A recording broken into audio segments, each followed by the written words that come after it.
Well, well, yeah, welcome everybody. Deck Tech for, um, yeah, for Obosh, Boros midrange. Yeah, this should be a treat. So, please excuse me for, not recording this screenshot here, so it shows everything, in full screen, so you don't get to see the glorious full art for the planes I chose. It's the Vincent Prouse full art, and specifically it's from the Battle for Zendikar version, because I find for whatever reason it comes out a little more clear on MTGO. Maybe that's just me, I don't know. Same, using also the Battle for Zendikar art for the Veronique Menoir. Okay, I'm sorry if I do not know how to pronounce it. It sounds French. I think I looked the artist up once, and I think she's like a from Quebec or something. I don't know. I can't remember, but whatever, I really like her art. But in any case, we've also got Arid Mesa over here, in case you can't tell from the Pay 1 Sacrifice, etc. I think it's from the original Zendikar. And Blast Zone, of course, from, I think that's Magic Origins, can't remember exactly the set. And, of course, Prismatic Vista and a one of Sacred Foundry.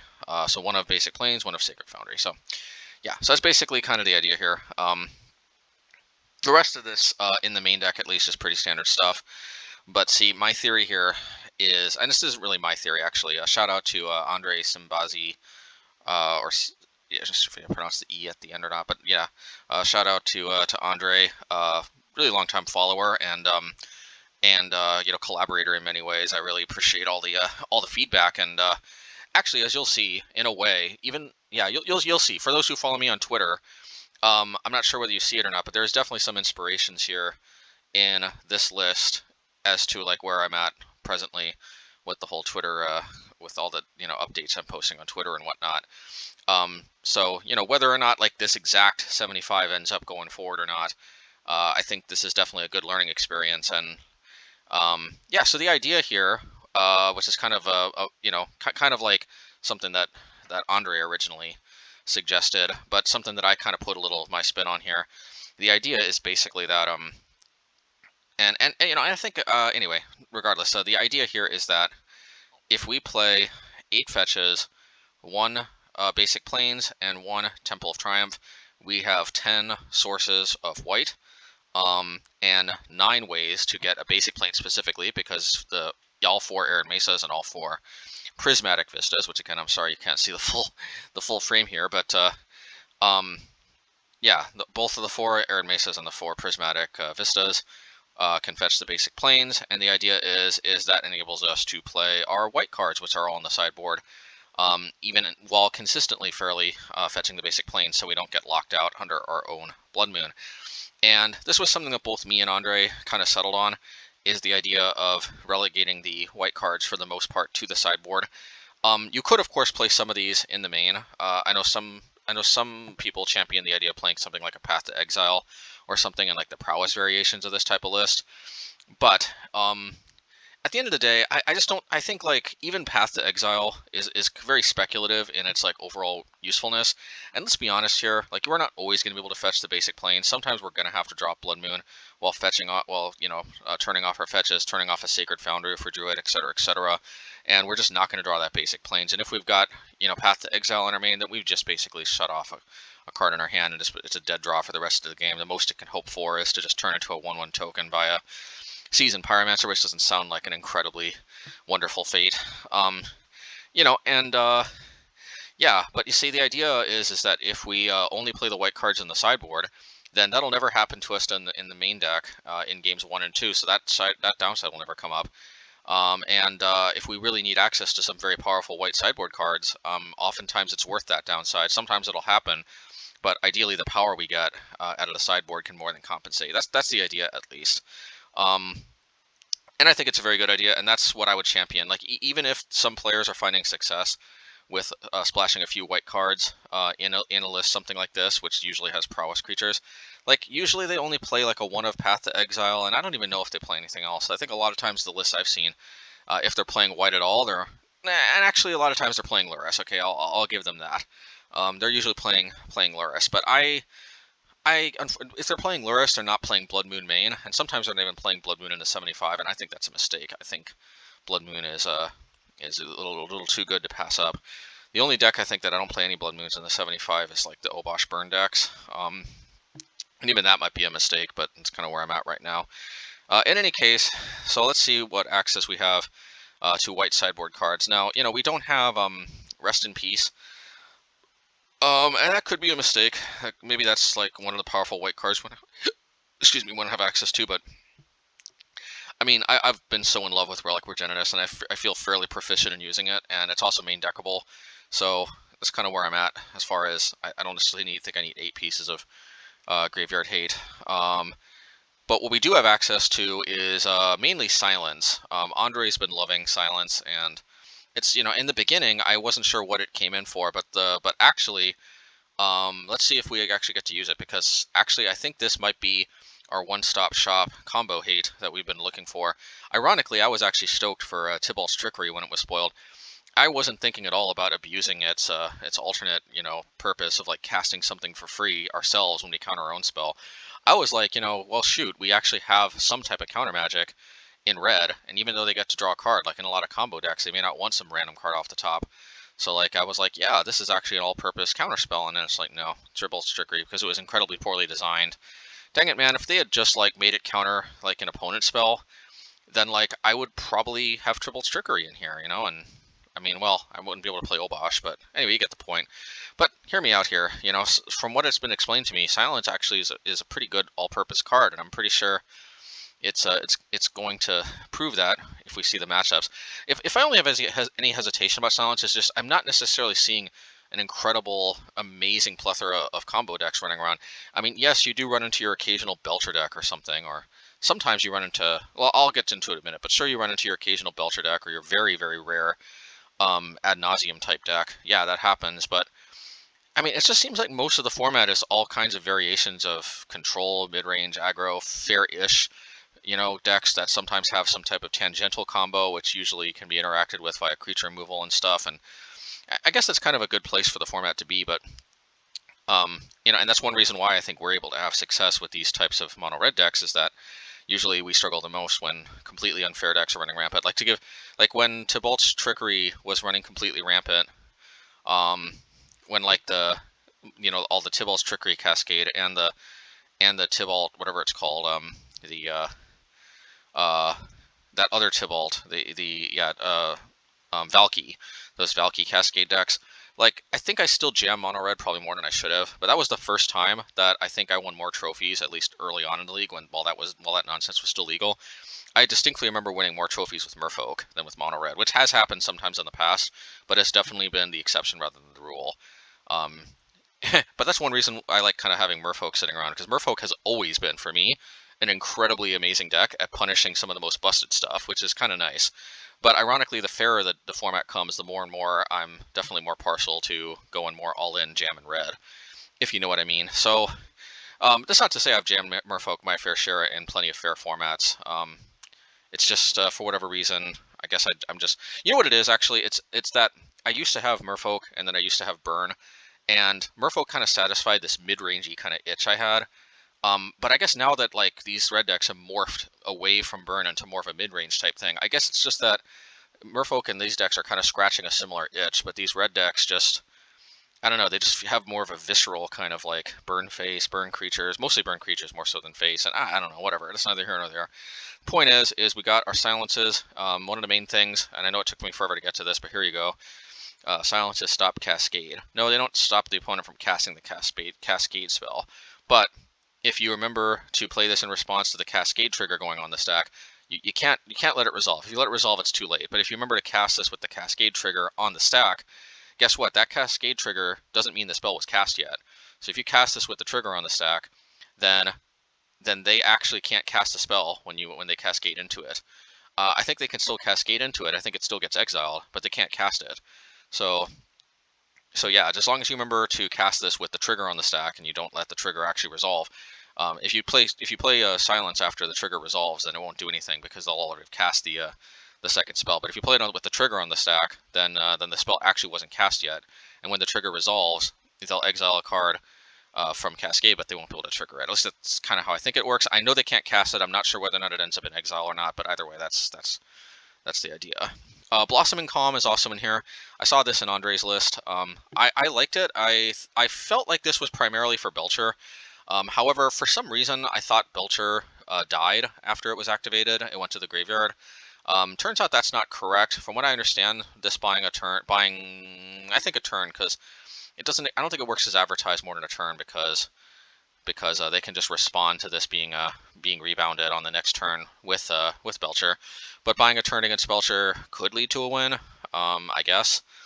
But mainly, I guess it's good against burn. Maybe to some extent discard. I don't know. I'm not actually as hot on this as I thought I was going to be. When I guess I realized Belcher doesn't actually have to sacrifice to use its ability, which is a little nuts. But you know, either way. I wonder if anybody actually used Goblin Char Belcher as like a fair card, which I think it was originally intended as, just like putting it in their deck as like a top end kind of like Curse Scroll type effect. It's actually not as bad in that regard as you might think. I mean, I guess it is a super overcosted Curse Scroll if you use it that way, but yeah, I guess it's just an overcosted Curse Scroll for the most part. Whatever. Yeah. But anyway, we definitely normally don't have the option to play something like this. Yeah, you got to remember, like I know there's a temptation to think of all these double white cards that I could play, but some of them are 2-drops, like Sanctifier and Vec or Core Firewalker, which is obviously going to conflict with Obosh. Yeah, that's the main thing. Obviously, Blossoming Calm, needless to say, is an incredible house against burn. But yeah, anything that costs like double white and like is 2 mana, obviously A, conflicts with Obosh, and B, we have access to 10 white sources pretty consistently. Anything beyond that, I'm not so sure if we can. Yeah, bottom line is I'm pretty confident that we can hit one we can hit one white source fairly consistently in games 2 and 3. I am not so sure we can hit 2 consistently. My understanding from Randy Buehler's article on like how many mana sources you need to play back in the day when using Drago as an example, mono blue Drago. I remember him saying if you want to consistently hit 2 blue sources by turn 2, you have to have 18 islands. That's why he had 18 islands and 6 colorless sources in his Drago deck. It's neither here nor there, other than the fact that I don't think 10 white sources is enough, and since I don't really want to go all in on more of that, we're relegating ourselves to single white cost cards, which also means that we're not going to run into the problem of wanting to play something that costs 2 mana and conflicts with Obosh. Takes us to Banishing Light. So what am I doing with Banishing Light? Well, this card was an overperformer for me for a long time in like mono white mid-rangey types of decks with Mother Runes and Stoneforge Mystic and stuff. In Legacy of all things, you're not going to believe it, but you know it is true. I was playing Oblivion Reign actually for a long time, but I think Banishing Light is mostly just better because sometimes they can exile or they can deal with your stuff before like an Oblivion Ring comes into play. And if you don't have a ton of other, like bottom line is, if for whatever reason they can remove their stuff before Oblivion Ring comes into play, which does happen sometimes, like against Affinity, for example, with Arcbound Ravager, if they sacrifice all their permanents, including Arcbound Ravager, sometimes they can put you in a position where you have to exile something for yourself, and it won't always be worth it. But when it does come up, like I can't think of too many situations where Banishing Light. The only way Banishing Light is worse than Oblivion Stone, for the most part, is A, if they have some way to actually respond to the ability, because then they can immediately get their thing back, whereas with Oblivion on the Cat, that's incredibly rare for enchantments. I don't really know much off the top of my head. And B, if you want to exile your own thing for some reason, which, other than the 3 Oblivion Ring trick, anyway, that's neither here nor there, which never comes up. 2 Blast Zones in the main, 2 in the side. I can't be too overly gung-ho with going all in on the Blast Zones in a deck that has 2 color requirements, so that's why I'm splitting them up between the main and the side. If they're useful enough, I can take out a couple red sources maybe, or I can just take out a couple something else, whatever it may be. Oh yeah, and Temple of Triumph. So this is a little bit experimental, but I remember I kind of liked the temples as they were kind of surprisingly overperformers of sorts in some previous Obosh decks way back when. And I just thought, yeah, hey, since I could actually use the white source, why not try? Why not try actually using something that does use the white source? And I don't know. I like the way these can either help us get past Mana Screw or Mana Flood early in the game. We can push non-lands to the bottom just to help us draw lands, and later in the game we can push lands to the bottom. I don't know. Anyway, let's get to the game, see how it goes. I think I've been blabbering on enough. 14-minute deck tech. Hope that hasn't been too long. Let's see how this goes. All right, see you in the games, everybody. Yeah. All right, match 1. Let's see.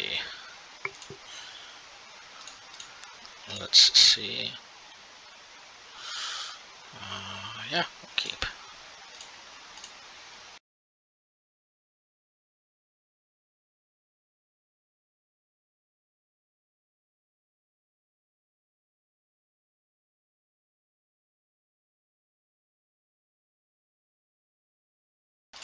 In game 1, I don't think there's any reason not to just crack turn 1. We don't need the planes. Obviously, all our sideboard cards are in the SB. So unless this is burn, which is much more likely it's Rakdos midrange or Grixis Shadow or something. We definitely want to shield the relic from discard because this could be game breaking. So we shall see.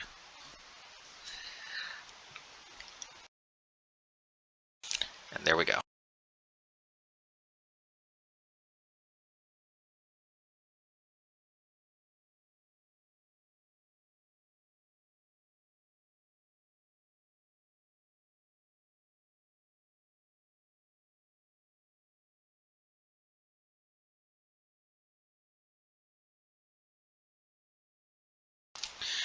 Yeah, just do this preemptively, just on the off chance that they've got, I don't even know, some kind of delve thing. This might be a tad bit disappointing for them because they might have been hoping that they could prevent us from resolving this, but then they might because we still have to actually draw land, which we did. Thank goodness. Yeah, three of those. Not bad. Okay. But on the negative, you know, how can I say? The downside, though, to this is that I've only got one of these left, and these are a very healthy source of card advantage. So, you know, what can you do? But see, this is why I like Seal of Fire, is that I can, you know, who's to say they couldn't remove Seasoned Pyromancer right there? This enables us to just tap out, gain card advantage, not worry too much. In fact, here, I can put Obosh to hand and still be pretty, you know, certain that we're in good shape. Let's see, and that would of course be the most mana efficient thing we could do. Now, the only problem there, though, is if they Kolaghan's Command, so on second thought, maybe not. On the other hand, Kolaghan's Command isn't even that good. I mean, there's nothing like to crack in their graveyard, and we'd have to remove 2 Seasoned Pyromancers. So, it's not that big of a deal that they killed Seasoned Pyromancer. They got around Relic. Okay, so they're Grixis Death Shadow. Let's see here.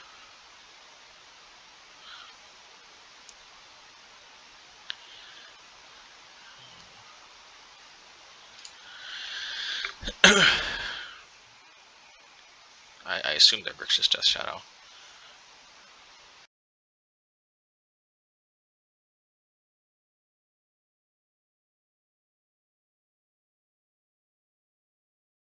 Well, I think we may have to try to kill this before things get a little out of hand. So I want to just use the Fury now. To me, that is the best use of that bolt there. Could have brought them down to 2, but let's just do this instead. I think that's going to be pretty good.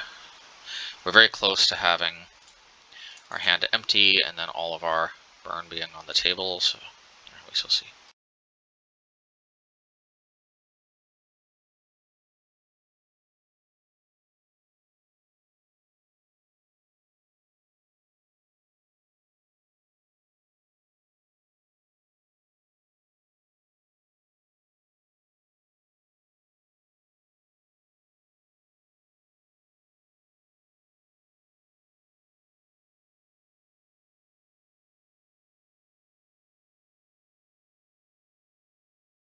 Alright, now under normal circumstances, I'd just play the Obosh. But actually, let's just do this now. But I actually think we need to use the Pyro tokens. So, let's see. Alrighty. Plus the Pyro tokens also make Relic better. And all this really, and this Inquisition is a whiff, only Thoughtseize is a hit.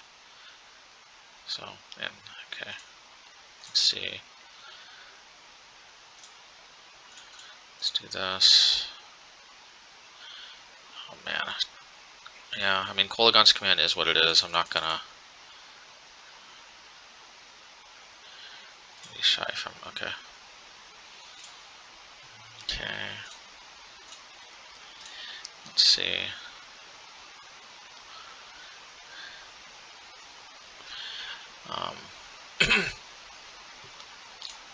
Ragavans are there.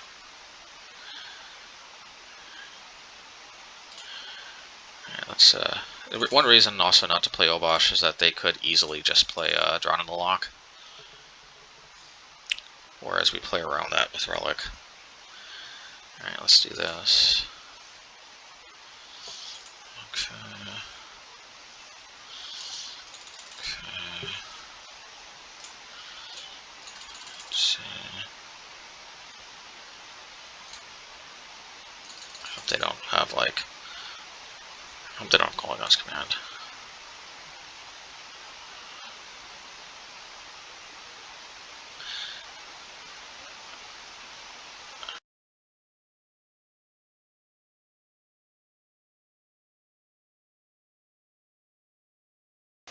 Okay, there's lag.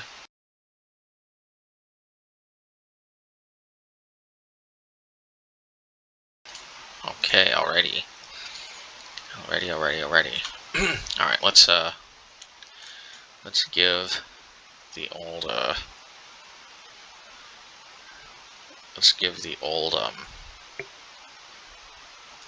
sideboard cards a spin, shall we? Let's see here.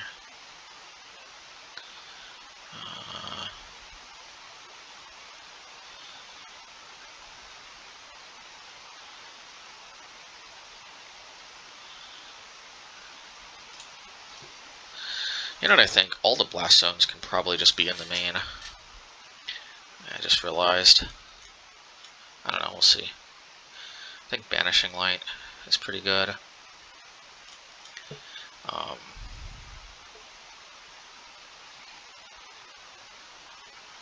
Yeah, so at least for now, we'll take out 2 mountains, put in 2 blast zones,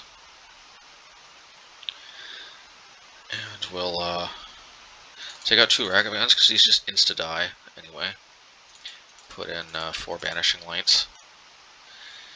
And yeah, so while on the one hand, Path might be better in this matchup, just Banishing Light is just more versatile. We're kind of a mid-range deck anyway, can hit basically anything, so. The matchup where this might be a little more due to the... Yeah. If we also play a Prowess version of this, but, you know, this might just be the red-white version, because the Prowess version, it's just not as prowessy as other ones, so. Anyway, we'll see. This enables us to have pretty good sideboard options. Banishing Light hits literally anything. So, let's see.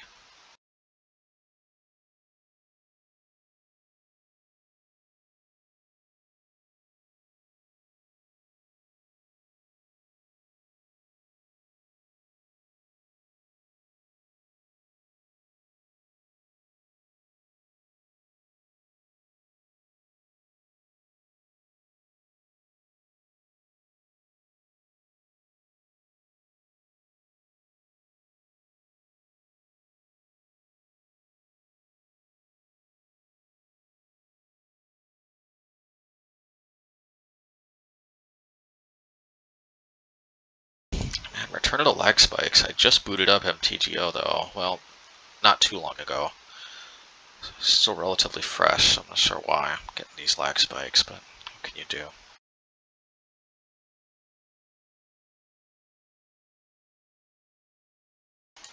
Well, okie dokie. Okay, this could be a little awkward, but we'll definitely keep. Got some protection for Ragadashing, so we'll see.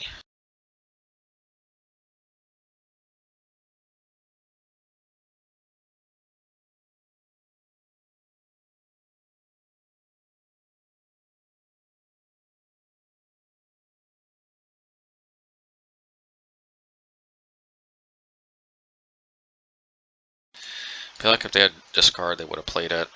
Just plays around Ragadashing.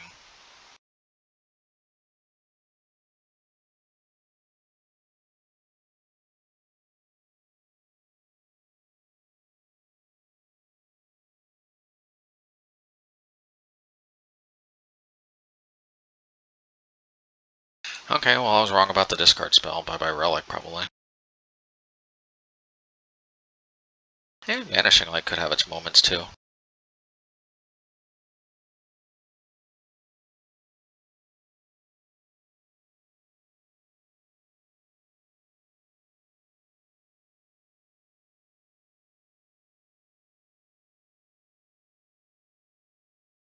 Just play that out because they know about it. Next turn, we can probably play Mountain because they won't have complete information. As long as they're guessing about one card, it could warp their, you know, how they play, so we'll see.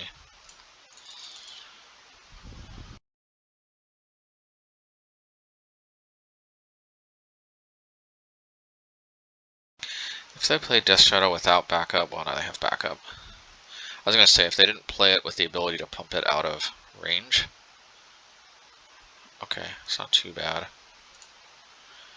I think we're going to have to tank a hit, most likely.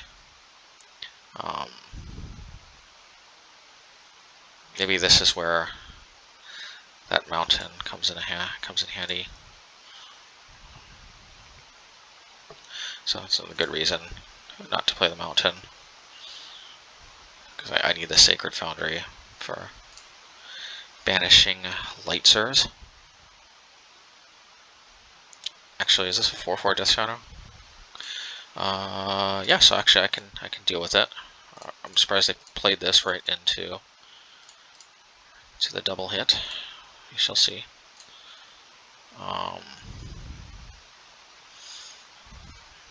Shall I play Sacred Foundry?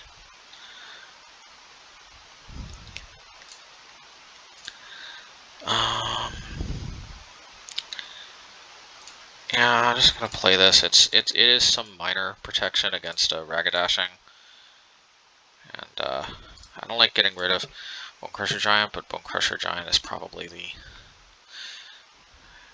the pitch if they play Croxa. I don't know. It's hard to say.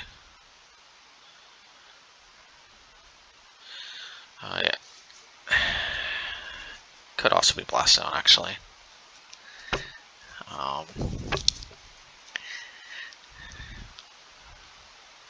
Alright, so now we gotta juice the Blast Zone up to 2. They might have to Fatal Push this preemptively. Okay.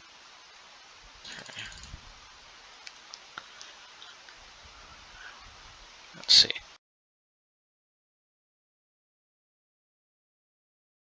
Okay, fine. Well, let's check out... Okay, well, maybe we just have to do this right now. No, we don't have to do this right now. We just don't. We absolutely can discard this. Pump Blast on up to 2. Why would we want to discard this though when they're so close to lethal though? That is the question.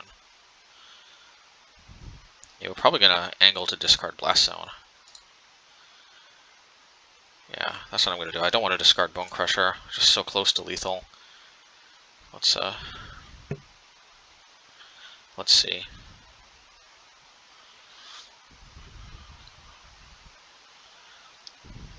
They're probably correctly deducing at this point that we're holding the Blast Zone to pitch.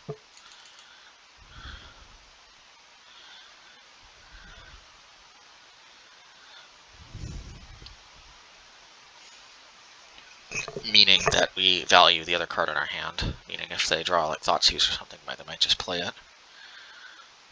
But if they play Thoughtseize, actually they die. Okay. Inquisition would be their better bet. Alrighty, let's see.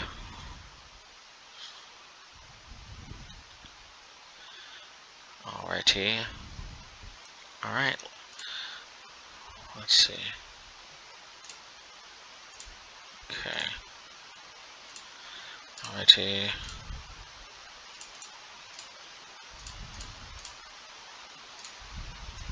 Let's see where this takes us. Man, Blood Moon's not bad. It's just not where I want to be right now. Come on, land into Lightning Bolt. Alright, well, I guess I have to discard Seasoned Pyromancer, don't I? That's probably going to raise all kinds of red flags for them. But if they've got a... Oh, no, I mean, Drown in the Lock is their most likely counterspell. So, you know, and that would counter Seasoned Pyromancer too, so either way you look at it, it doesn't make much sense to give up our possible ticket. And this does force them to have to present a blocker. And Death Shadow might not be enough because we have Blast Zone. So.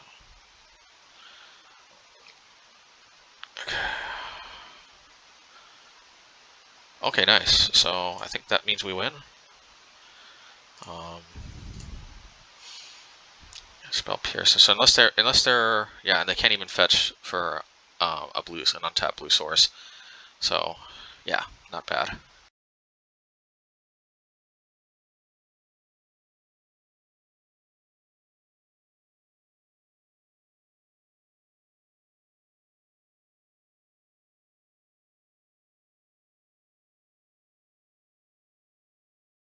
Oh, I guess that's that. That was fast. Oh. Alright, match 2. Well, let's see.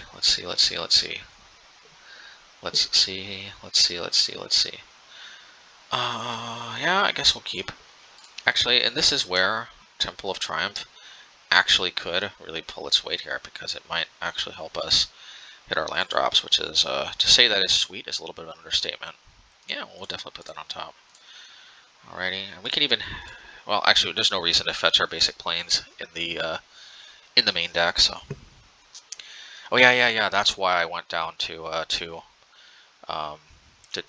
blast zones in the main. I forgot, because yeah. I mean, I could Bone Crush, but they're signaling blue with that polluted delta. So I'm going to try to stomp just because it's just such insane value. So, I don't know. Bolt and Relic was another definite option. We shall see. Okay, well now they have a Sophie, hopefully a Sophie's Choice between Blood Moon and Relic. Okay. Ready.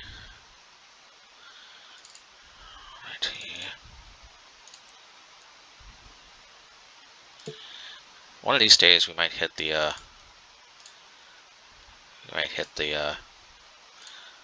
so since they're just so likely to have a removal spell, I'm just not gonna bother. And I do like just getting that Bonecrusher out of our hand, getting full value where we can. I think that was good. I also like maintaining full value. I probably should have a. Okay. You know, in theory, one of these days, no, they can't play Gurmagangwilla because we have Loris. Let's see. I'm just trying to debate the merits of why I'm holding back. I guess on the slight off chance that they have Cling to Dust, it'd be better to force that to use at the end of their turn. Although, even then, I probably should have just responded with Expressive Iteration. Alright, so let's see. I highly doubt this is going to be able to connect, but maybe they leave themselves vulnerable to Blood Moon, because unless it's a Fatal Push as their card, was much more likely it's a red card. Well, okay. Well, if what's it called, Stubborn Denial is their jazz, then Blood Moon may be our pizzazz. Let's see here.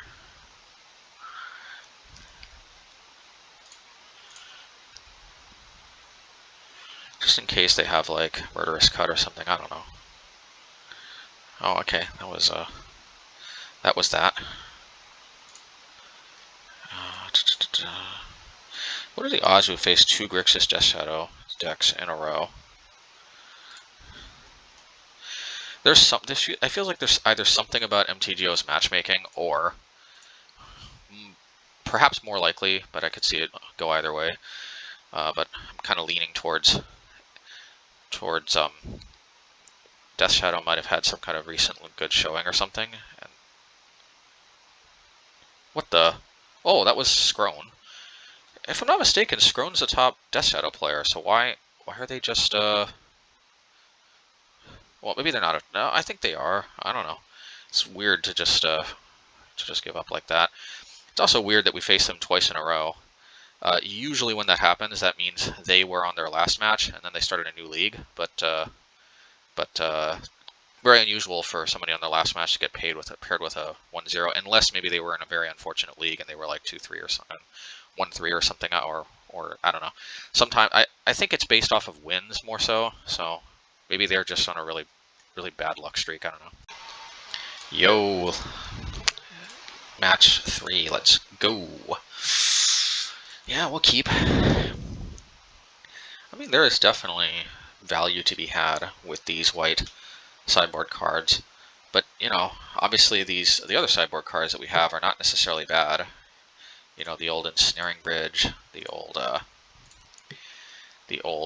Flame Slash, and at least some of our versions, or one of our versions, the old Pillage, the old Pithing Needle, sometimes the old Shattering Spree. There's a lot of good mono red sideboard cards, but yeah, you know. But this is not bad too. Definitely thanks Andre for bringing to my attention actually how surprisingly flexible Silence is. I see Silence actually being able to stop Cascade actually made me a believer in maybe the White Splash, at least aside for sideboard cards, might be a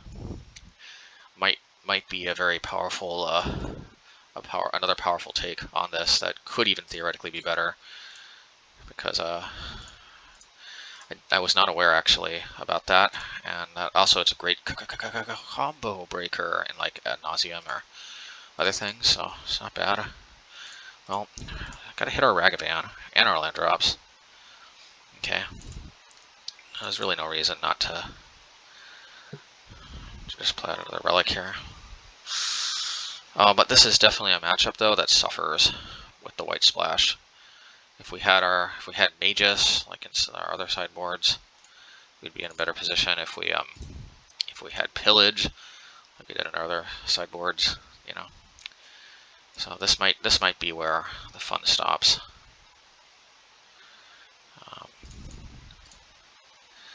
So we'll see.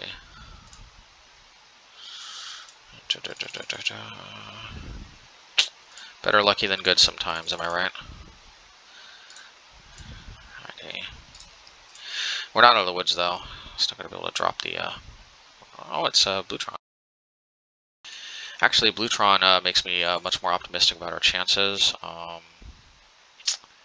Gee, I think we have to play this out. You know, Ragavan dashing we can save until either we're done playing Bonecrushers, or we can just play out Ragavan and Bonecrusher next turn if we draw another land. So let's see. Karn, the Great Creator. Do we want to play Fury? I don't know. Let's see.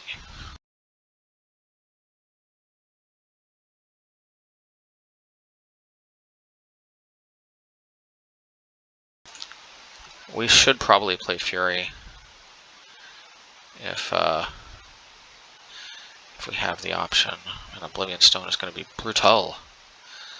Brutal, especially without Den of the Bugbear to help supplement. Alrighty, gotta do this.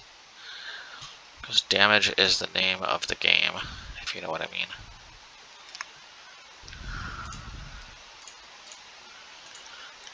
This is not about outcard advantaging them. This is about damage is the name of the game. We could also perhaps hope that they stumble on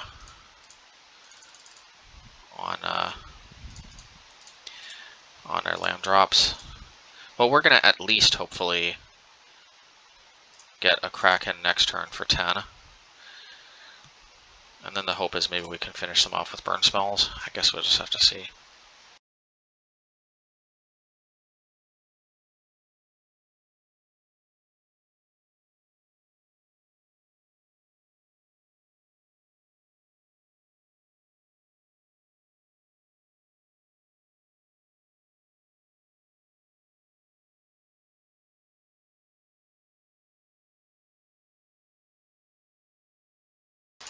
Alright, let's see. I might play the Relic just to crack it if I can. Yeah, I guess I will. Let's see.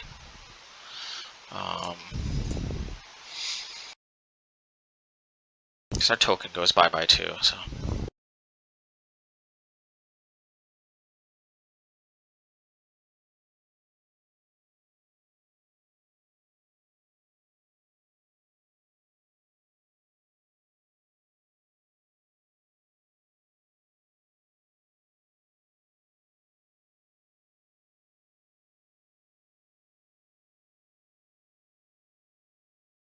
Normally, we could wait till our turn because it's like the same thing, but see, the issue there is that... Okay. Alrighty. So the problem is they're going to blow it.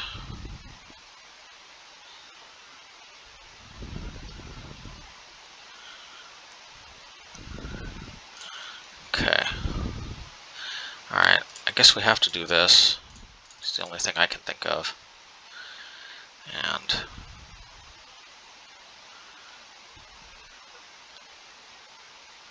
let's see here. And this. Now, one of our hopes is they got Ujin, and if they have Ujin, then they may not be able to, as long as they don't have instant speed creature removal or Wormcoil Engine, then the hope is we might be able to snag them with Dash. I mean, this is not a great position because of counter magic. If they didn't have counter magic, we'd be in a better position, but we shall see. Gotta love this artwork for Oblivion Stone. This looks very not stone-like. I guess this looks more like a lantern, but yeah, this just doesn't look very Oblivion, and this doesn't look very stone, but it is Oblivion Stone. Okay, they can condescend for 1 million. But if we draw a burn spell, maybe Ragadash, plus, although they could Dismember won't do it, but they could very easily have like Warping Whale or Spatial Contortion. These are possibilities, but we're in a position where drawing a burn spell may be very good. I wish we had an extra mana. We could. Well, maybe I don't, because I don't know if I want to be put to the test of whether to put Hammer to my hand, because we increase our chances of winning the following turn. If they don't, well, yeah, we increase our chances of winning the following turn if we don't draw a burn spell at the expense of decreasing our chances if we do draw a burn spell. So, it is what it is. Okay, so they can play it? Okay, well, unfortunately they still have some, but they only have 3 to work, 3. They have 3 to work with, so if we draw a Lightning Bolt or another Seal of Fire, we might actually have...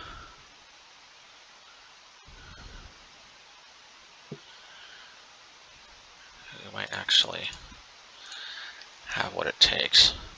What we could also do, and I'm not super thrilled about this, is I could also try to play Ragavan and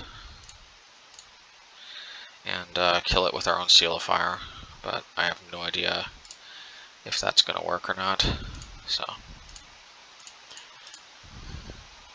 or what even might be better is to use the Blast Zone, although they probably have a way to kill this.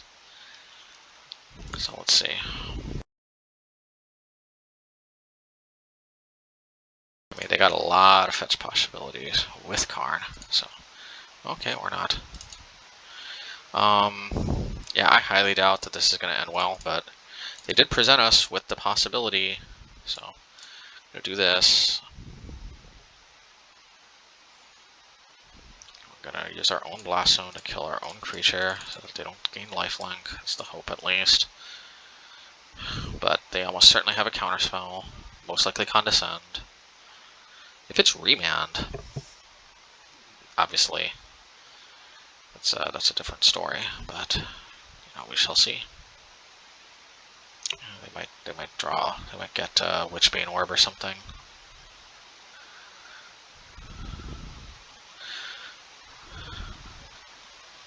Or just Mindslaver. Okay, let's just see here.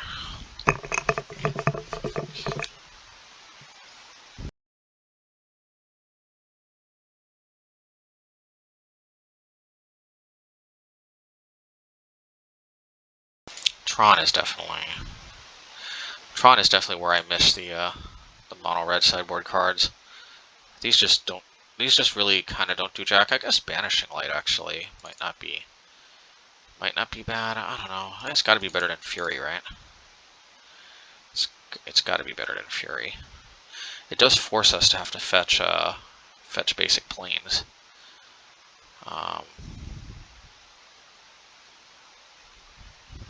It's got to be better than Fury. Actually, plus also it deals with Chalice of the Void. So, yeah, I don't know. I mean, this doesn't make us a favorite or anything. We're so low on hate cards, but Banishing Light has at least some upside over Pillage, but Pillage is still probably better. Being able to hit Chalice or land, I think is definitely better overall.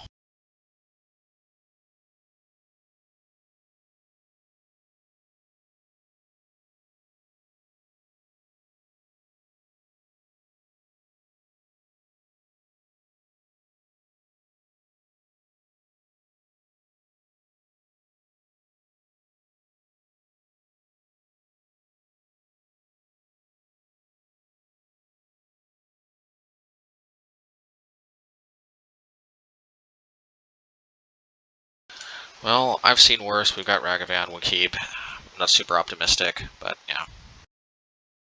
I mean, at the end of the day, we need a clock. Clock is even more important than the moon.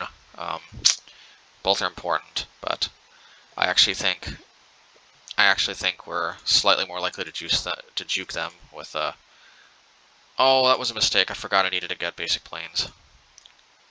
Well, oh well. Hopefully we don't. Well, I don't know. Yeah, that was a mistake. Growing Pains. But see, this is another problem though with the white splash, is I'd cut myself off of double red. So that could also be a problem. Oh no. Oh well, I guess we got white this way, but unfortunately I can't moot him just yet. Let's see. Whoa. Okay, maintenance is coming up. Good to know. Good to know, good to know, good to know. Let's go. Thirst for Knowledge. Part of me wants to play that, but I think this is just the way to actually win. I don't think we win by dirtling.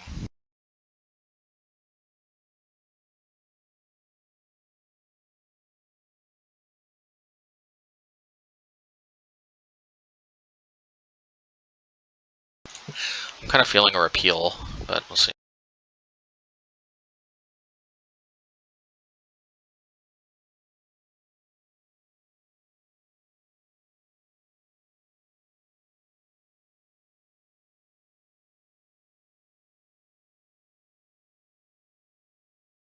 Okay, well this is where we get basic planes. We play Blood Moon. And this is where we play Ragavan. I think it's just more efficient this way. Alright, maybe we actually are not in bad shape. See, and this is 100% why I am going to take a Ragavan no Blood Moon hand over a Blood Moon no Ragavan hand. And I'll probably take a Blood Moon no Ragavan hand too, but I'm more stoked for a Ragavan no Blood Moon hand, even though neither of them are particularly too exciting. This deck is just not built to beat Tron though. Like a Prowess Shell would be better because because it actually has a decent clock. Aether Gust could obviously be a big problem. So let's see. Okay. We can Mindslaver them. I guess, look, I don't know, folks. I don't make the rules. I've... Oh. Oh, it's 7 mana. My bad. Okay. Alright. Okay, Aether Gust into Troning us out. Okay, maybe not this time.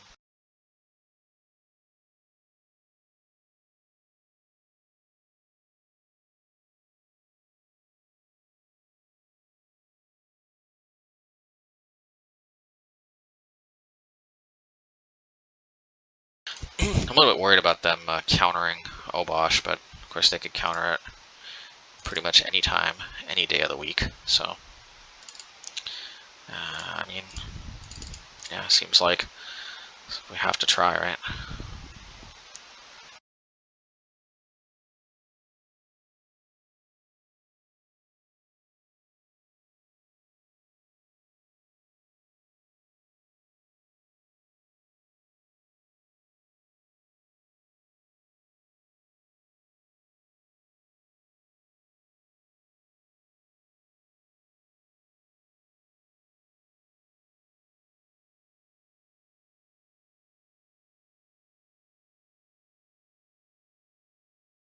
Alright, let's see.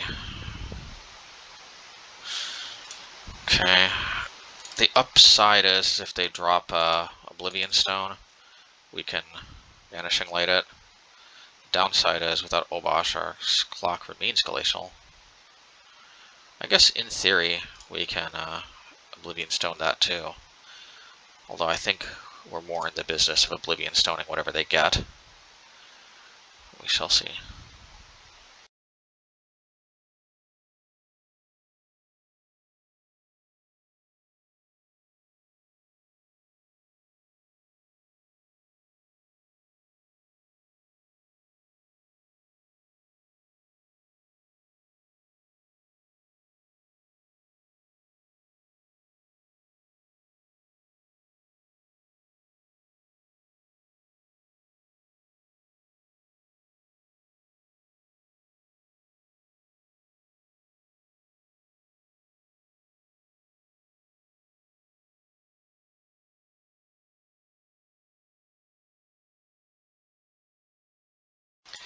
Well, Walking Ballista is an interesting choice. I don't necessarily blame them, but I also think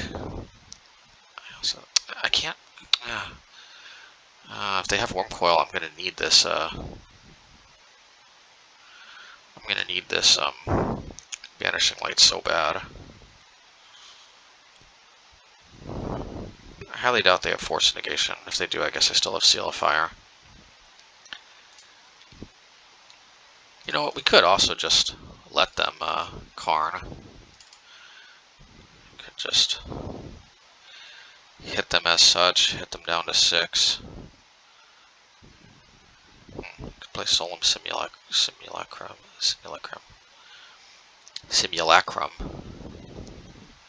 Yeah, I think we'll do that actually. First, let's do this, just because this is a little bit.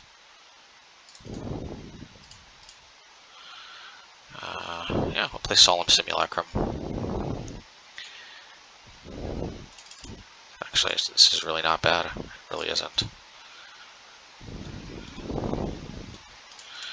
Okay. Yeah, I'll take the mana for sure. This way we add pressure to the board while also keeping up. The treasure tokens, actually, I just realized, also can help cast Starlight Spiff under Blood Moon, so there's that. But yeah, this helps us add to the board while also, yeah. Now, the problem is dropping a 3/3 Ballista is a little bit meany. It's a little bit mean. Okay. Okay, that's actually perfect for us. Yay. We're actually kind of hoping they would go this direction. Okay, this is in fact what we brought in Banishing Light for more than anything else. Nice. All right, let's go. Let's see here.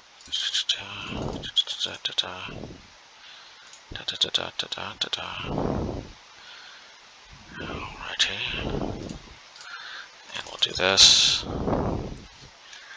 and we'll do this. All right, so the simulacrum really, really, made the difference there.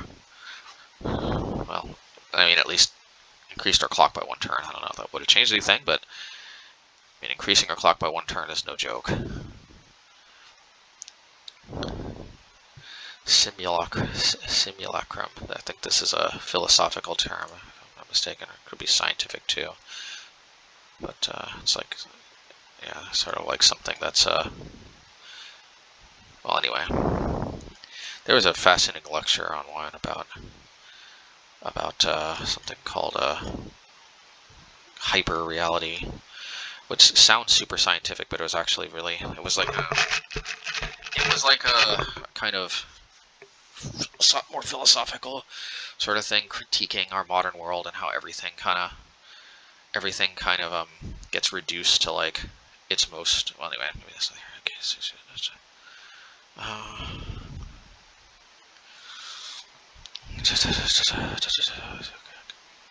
there's literally nothing else to do. There's literally nothing else to do.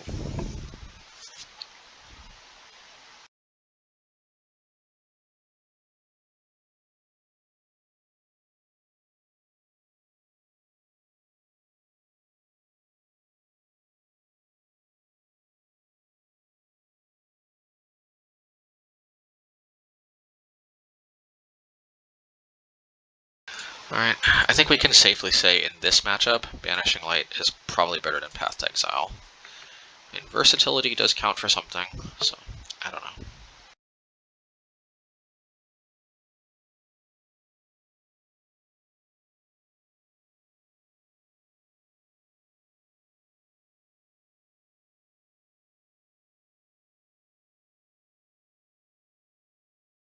Well, I would have preferred Ragavan, but like I said last game, I'd take a Blood Moon hand without Ragavan, and that's what we've got here. Okay, and I purposely put out Relic just because I think drawing a random card is probably better. Let's see. Yeah, see it.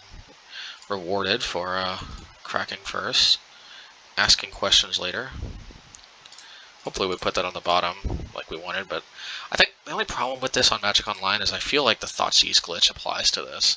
But with 8 mountains, though, it's just really tough to say that if we draw a mountain, it's okay we didn't draw a mountain. Well, we kind of have to try to draw Blood Moon. I mean, if they counter it, then if they counter it and have Natural Tron, I mean, we did our best, but force them to have, okay. Yeah, I was gonna say, at least we can force them to either have Natural Tron or Counterspell. I mean, force them to have both, in other words. So we'll see. Okay, we shall see.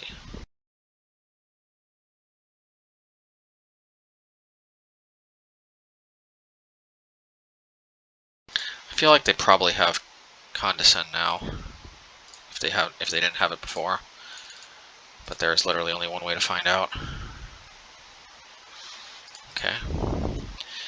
Alright, and I guess we will Kashoom. Yeah. Alright, let's see, what's it called? Repeal on Blood Moon. Here we go. Well, not yet. I feel like we've been dodging bullets more than Neo. We'll see.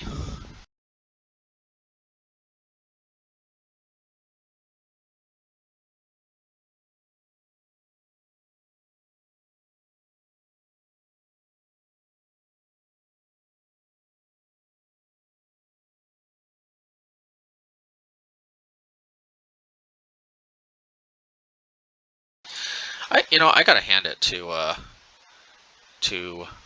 Wizards on the on Zendikar Rising. I mean, I gotta hand it to obviously the artists, obviously as well, but Not only actually is basically all the art in the Zendikar, the original Zendikar basics, and you know, and I do think the Zendikar Rising as well. But I do particularly think Wizards selected the at least the best or second best art pretty much for all of these um, you know, ones that they brought back. But I don't know, it's neither here nor there. Let's see here. Let's see here. Let's see here. Let's see here. So our clock is just nowhere near close enough to being able to do anything. I guess they haven't had counterspell yet, so I guess we just put Obosh to hand. Because maybe they drop Wormcoil, and if they do, more Thirst for Knowledging? Man, what is going on here? But yeah, maybe if they drop Wormcoil, I mean, honestly, we probably can't come back from that, but at least if we deploy Obosh, maybe we pretend to fight fire with fire. I don't know.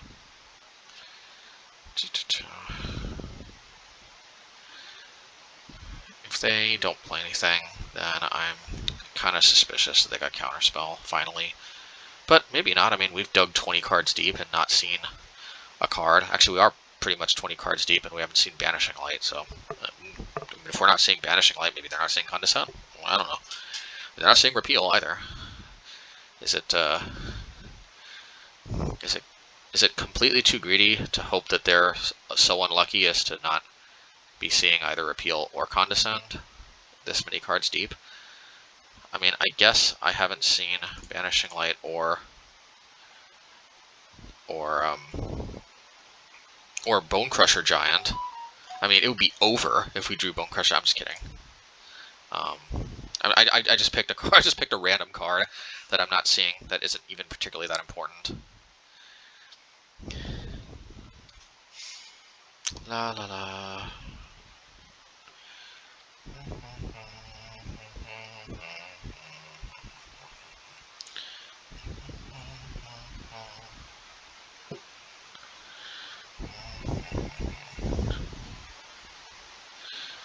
Oh, come on. Out with it already. Out with it.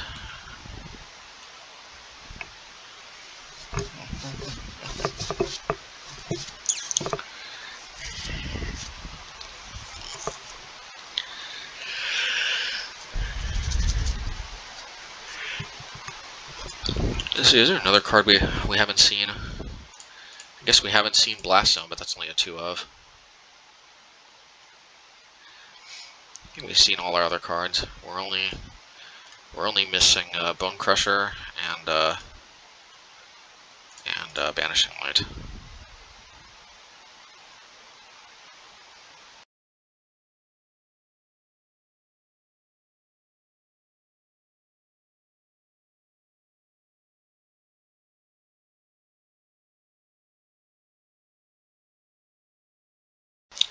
Yeah, that's actually a surprisingly good choice. This makes Obosh a little bit unappealing. Note I said a little bit unappealing because I'm still playing it. Just because, I mean, if I get the opportunity to land Obosh, you better believe I'm going to do it. So, go after Karn. Go after Karn. Go after Karn. Actually, I'm going to go after them. No, at least I want Karn to be able to die if it down ticks. Because otherwise they could tank the 4, block a token, Karn down tick, and then it's not dead. Okay, let's go.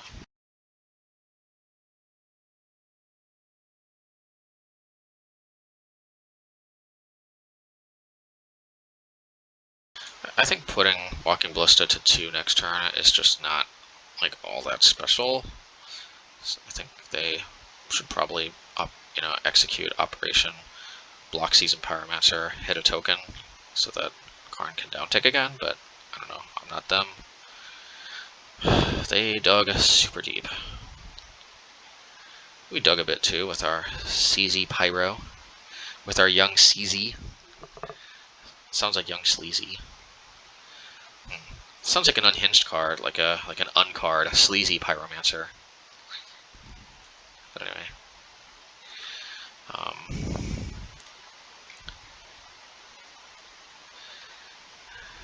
Let's go. Well, okay, if you say so. I guess there's upside because now this represents a saving of 6 life. I mean, you know, maybe that was my bad. Maybe I overrated Karn. It's very possible.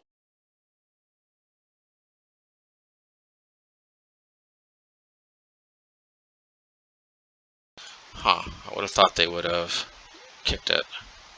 But I guess Ujin time. Alright, let's go.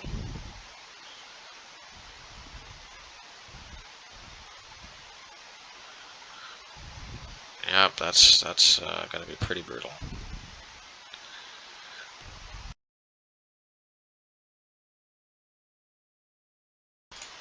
I guess I can hammer Ujin. And if I draw... Well, see, this gives me the possibility of drawing another red and doing, you know what? If I actually... Yeah, okay.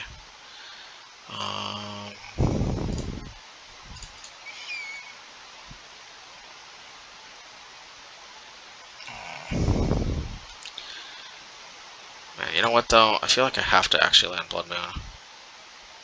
This can't downtick and kill everything. Uptick is kind of brutal. But in reality, if we don't drop Blood Moon, I think we just lose also. So, alright, well, this is what it is. We had better options, but yups. And they were able to put 2 counters on Walking Ballista. Yuck.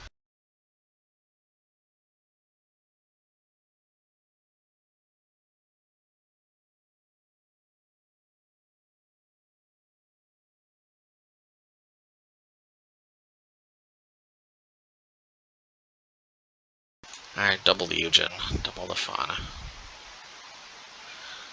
Double mint gum.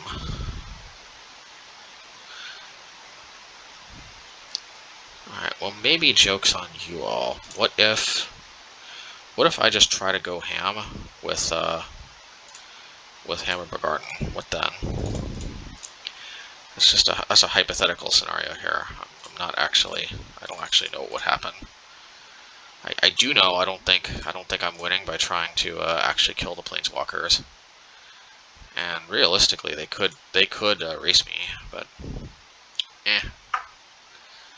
This is the only path to victory I see,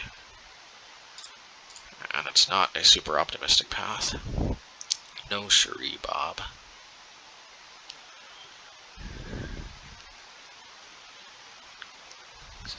All right.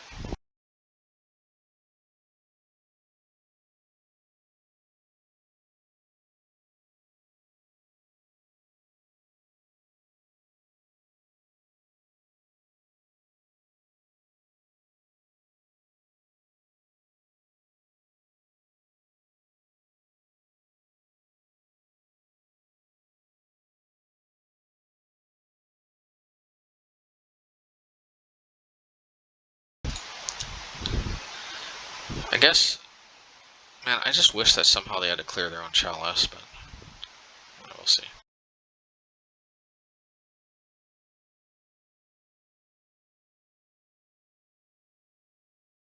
They probably have a counterspell, otherwise they would have juiced this more. And they probably can just kill me next turn. They can put this up to 5, and that's GG. I'll see if we draw some miraculous card. Alright, well, clearly, we just win now. Right? I mean, that's a little bit late. A little bit late to the party.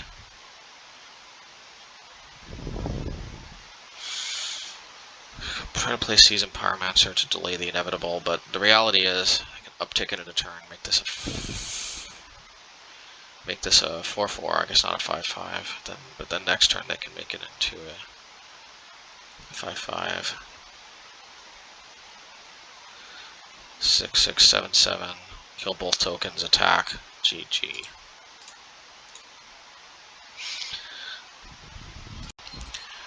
Well, matchy, matchy, match. 4. Let's go. Let's go. Let's go. Let's go. Let's go. Let's go. Let's go. Let's go. Let's go. Let's go. Yeah, we'll keep. Okay. Alright, play this for upside. And let's see.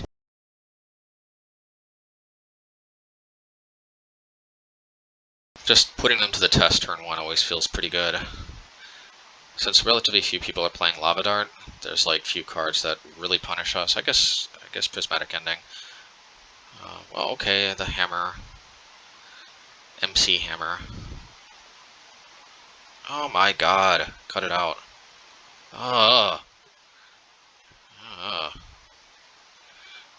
I guess I shouldn't be too upset because if you think about it, we can just Fury.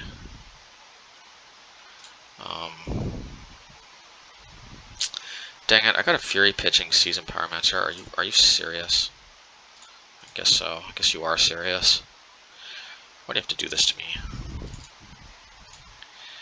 I'm gonna hit these two. Because because Ornithopter is not a great block with Ragavan. So let's see. And then if they don't block, we can play Relic and then hold up Stomp. And by no means does that guarantee us victory, but it is decent at least. Let's see. Yeah, that would be cool. I'm just not gonna blow Stomp yet. I wanna be a little more tactical. I wanna be a little more SEAL Team 6 on this.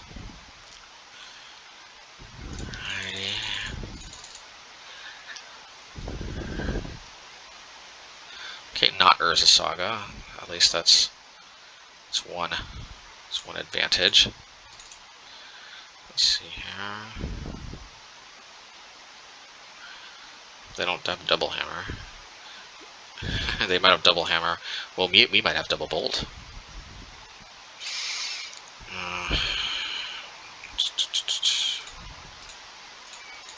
What are we supposed to do, right? Well, hey. I guess sometimes their gutsiness doesn't pay off. Okay, let's see here. Well, and Blast Zone. I'll tell you all, Blast Zone ain't half bad. I've been around the block against this matchup, and I know this is a hot take, but yeah, you know what? Yeah,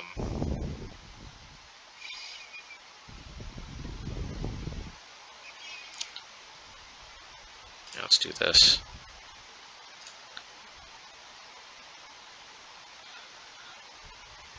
Ooh, it really wants to bring Leaf Drum. I don't think that's necessary, to be honest. I'm trying to cloak Blast Zone. I don't think they can make me discard it. I think all their discard spells are targeted and hit non-land stuff, and there is some slight advantage to maybe catching them off guard. We shall see.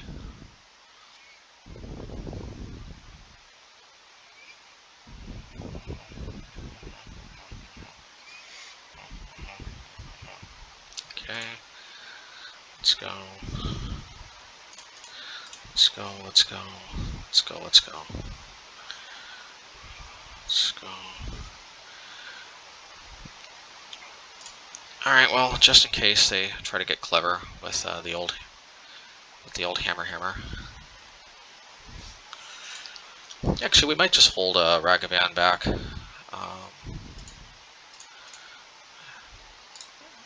I don't know, if they block, I think that's still pretty good for us, to be honest, because then I think we can put Obosh to hand with relative impunity. So, yeah. Okay, not bad. I'm surprised I didn't put Luris to hand. Oh my god, if we can juke Hammer Time, in game 1. We also drew one of our only 2 blast zones at the main, but yeah, and we'll see. Okay, well, juked hammer time. That's a juke. That is a juke. That is a juke.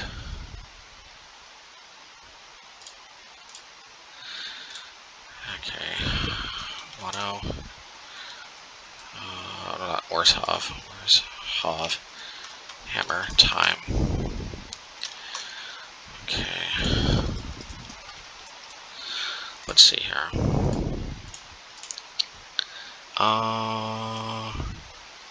Well, Silence and Blossom Calm are not the matchups for this, but I will tell you that I think Blast Zone is the matchup. I'm a little bit iffy about this Plains. Are we even bringing in Banishing Light? Yeah, I think we are. That means we're probably priced into the basic Plains, but I'm very skeptical about it because we could get color screwed with 5 colorless sources. But historically, 4 has been enough, so 5 is probably going to be okay. There's probably an acceptable fail rate. In the main deck, it's probably not an acceptable fail rate, which is why we have 2 Blast Zones main, 2 side, because, you know, that way we have 3 effectively colorless sources, because Plains might as well be a colorless source in game 1. Anyway, let's see what we can do here. See what we can do. Obviously, Fury is Fury-tastic in this matchup. Oh yeah, we actually need a Banishing Light for Pro White. So, you know, Hammer. Okay, this is gonna seem spicy. No, actually, yeah, let's just do this. Two Relic, two Hammer, 4 Banishing Light. Yeah.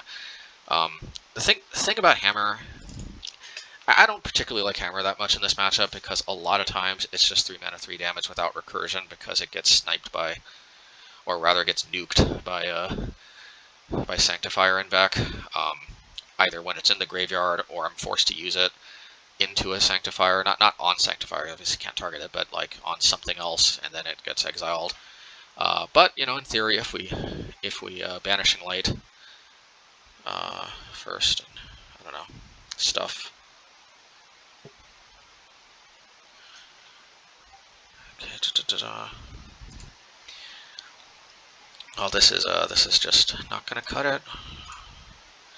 I don't know. The Temple of Triumphs give me some dig, but I'm not digging it. If you catch my drift. Well, we get to test Seal of Fire, which actually we haven't got to test this a lot.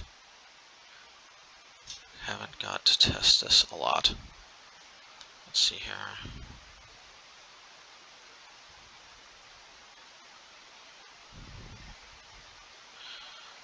Let's see here. Yeah, we'll keep. I'm gonna take a risk, take a chance. Yeah, I'll just put Mountain to the bottom. Might as well just maximize our fetchables. I don't know. No, that was probably a mistake. We'll see. Take a risk, take a chance. Well, they've priced us in to dropping the old seal.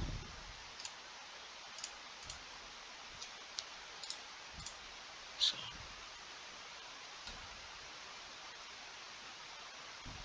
let's see here.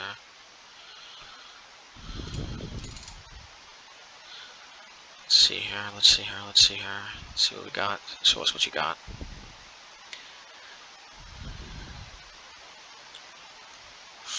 I guess not too bad. Hey, that must mean seals obviously got some kind of chops. Otherwise they wouldn't be so worried about it. Did they draw something? Okay. Now the question is, do we get a Ragadash in? And I think we have to. Okay, not bad. I'm gonna keep that for basic planes in case we need it. I guess I could have just preemptively gotten basic planes. Yeah, I probably should have done that, but it is what it is. Okay. Chance. Man, somehow, what are the odds I keep sniping Core Outfitter? It's funny that people are playing Core Outfitter again. I tried that card extensively when I was briefly on Hammer Time. It just wasn't cutting it.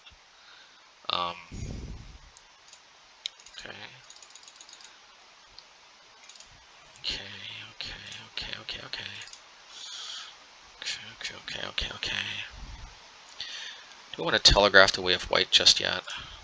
Yeah, whatever, I don't care.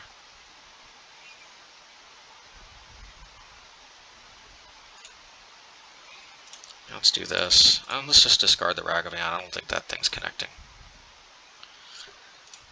And, you know, if we have to stop a stopper, it is what it is. Okay. Alrighty. Okay. Now hopefully they don't double hammer. Or heaven forbid triple hammer. Because we do have the lightning bolters. We do have the bolters. Oh, I gotta block this or I just die.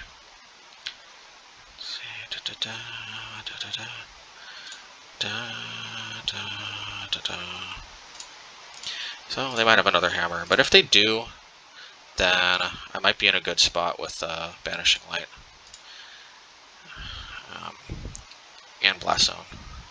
There's definitely upside to be had. They need Trample. Okay. They had to use both Colossi Hammer on a dinky token. Unfortunately, they draw a card now every time we play a non-land card.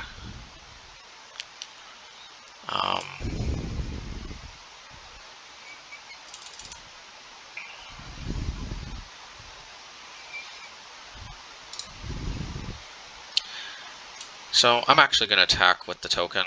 I highly doubt, because I've only seen them play 2 types of removal spells. What's it called? Prismatic Ending and Portable Hole, neither of which can hit Seasoned Pyromancer, at least unless they play their 3rd color right now. And this just, yeah. Of course, juicing with Obosh is definitely better, but I'm going to have to block with the token either way, so... yeah. Let's see here. At least this way we got in with a token, if you know what I mean. We got their basic planes. We got our basic planes, they got their basic planes. We're both suited up and ready to go. Well, Luris ain't gonna do that much just yet. Okay. I mean, we could play Obosh, but why? No, I'll tell you why. I'll tell you exactly why. Because if we're lucky enough that they don't have another Prismatic Ending, then maybe we can race them by flashing back Seasoned Pyro next turn, keep chump blocking, and keep attacking with Obosh. I don't know. I don't know, but seems at least some kind of strategy. Let's see here. Let's see here. Let's see here. Let's see here.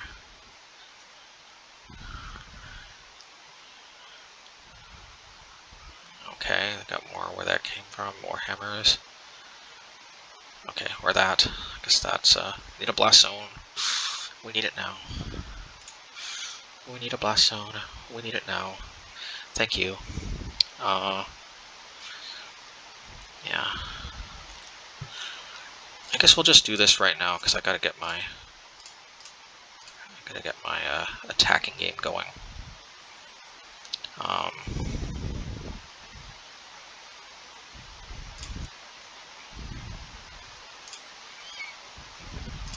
Let's go.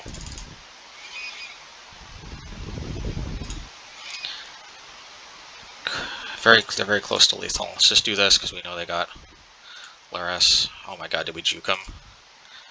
We might have juked them. Juking them feels good. Feels good. Oh yes, feels good. Jukin', jukin', jukin', jukin'. The juke, the juke.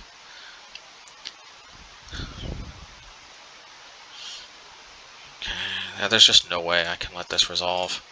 I mean, if they have another hammer, they may not even have enough artifacts, I don't know. There's the Banishing Light. Okay. Show us what you got. Da-da. Da-da. Da-da. Okay. Alrighty. Show us what you got. Okay. This might be lethal. now because I don't have enough mana to do it all, but what I can do is I can do... I don't want them drawing a card. Let's just attack and see if they block. If they gain life, so be it.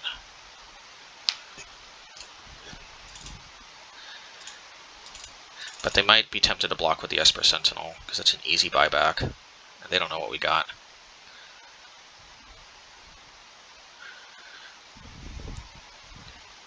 Blocking with both just doesn't seem, obviously on the cards, blocking with Lurrus seems not that hot.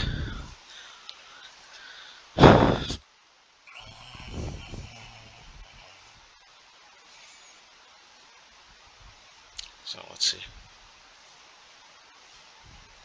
Now the onus is on that.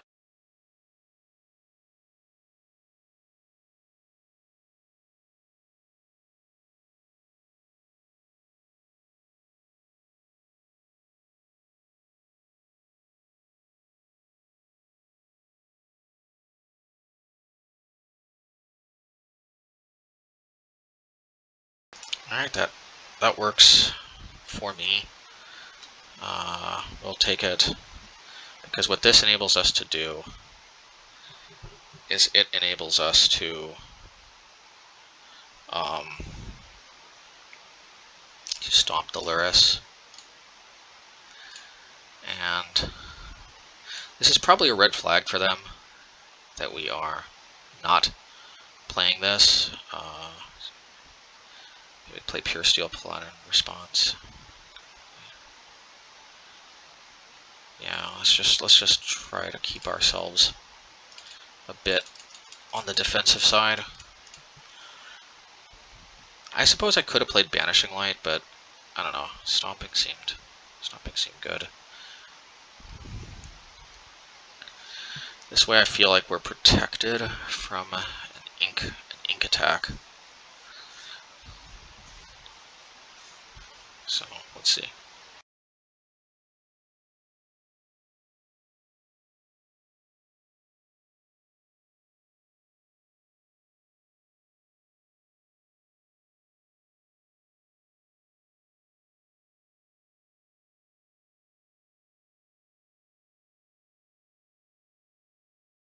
So I don't want to influence what they get, and they can only play it as a sorcery anyway, so there's no need for me to jump the gun. No thanks.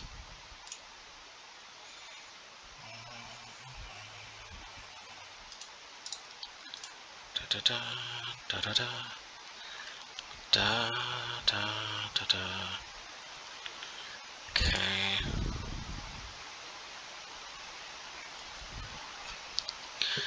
Well, let's threaten again. They'll probably block with the Stoneforge, so be it. Alrighty. Might block with the Inkmoth and reduce the damage output in the future. But that's probably their best ticket to juking us, so I don't blame them. They didn't do that.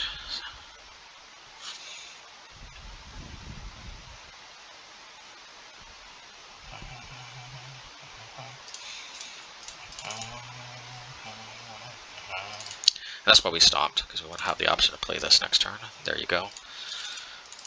Alright, let's see. That's fine. No bigs. No bigs. I think that's probably it. Okay. Cause look what we can do here. Yeah, we got some goodies here. We can do this. Da da da da. Da da da da.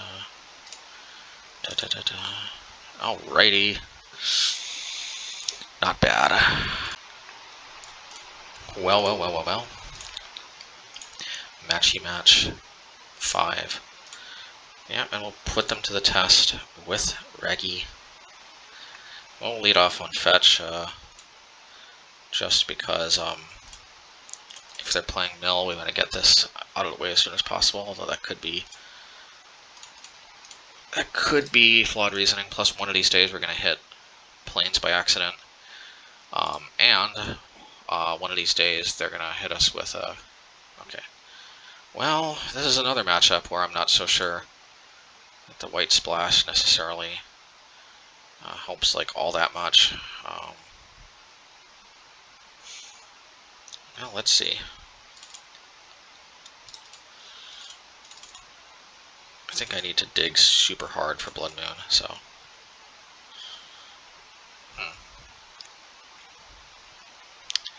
I'm actually kind of intrigued to play that, so I think I will, believe it or not. Let's go. Let's go.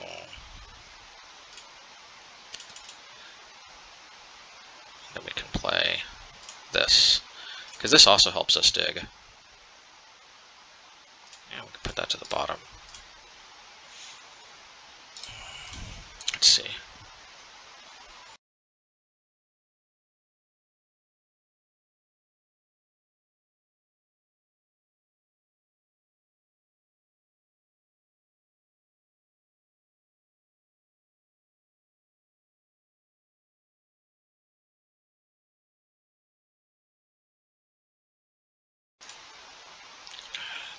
Beautiful sequence right there. Now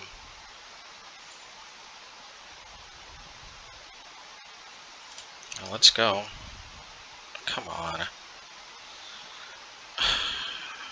Getting a lag spike here, because why not? Okay. Okay.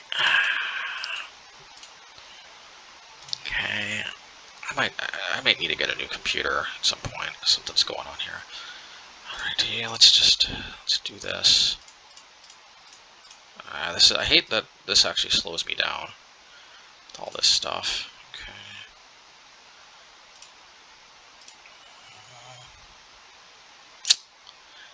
Yeah, I'm gonna need this super bad. Come on, Blood Moon. Blood Moon, Blood Moon or bust. That's definitely bottom. Yeah. Oh, I forgot to play my other land. I keep forgetting. Extra land drops, but anyway.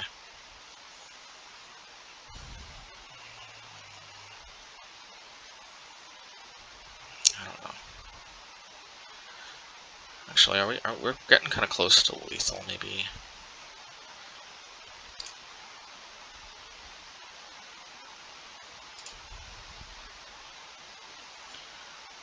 Okay, well, I guess they have Primeval Titan.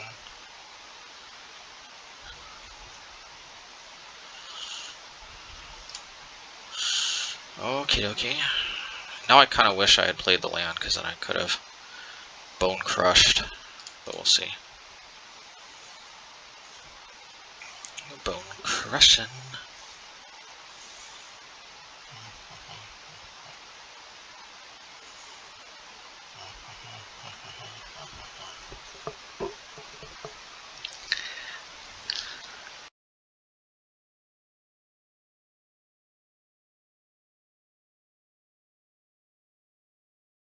I wonder if Valakut signals that they have their own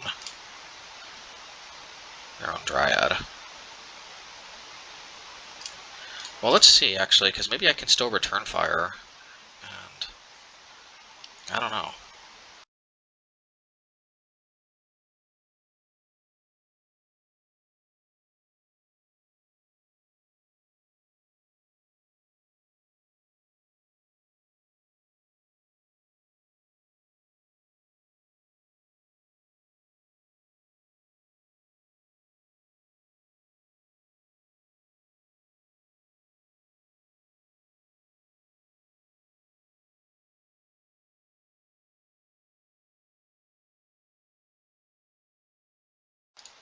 I mean, this is not too bad.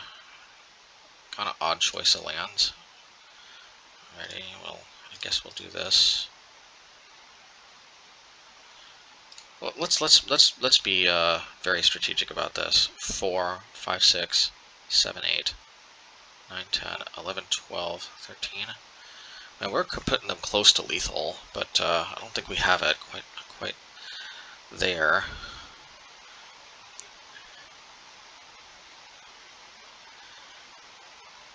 Yeah, I think we have to do this.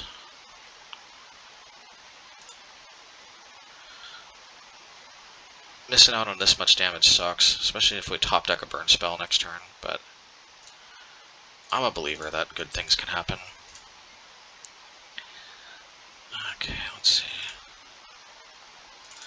Maybe if Obosh gets landed.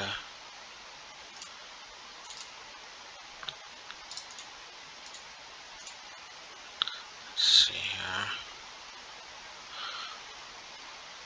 Fury does not count as the type of burn spell we needed, but I will tell you that Obosh is definitely something. Now the only problem is they might be able to kill us, and playing out Fury may have actually enabled us to block Primeval Time, but it only would have absorbed 3 damage. So I don't know. So we'll see. Plus Obosh enables us to double up. Doubling up is nice.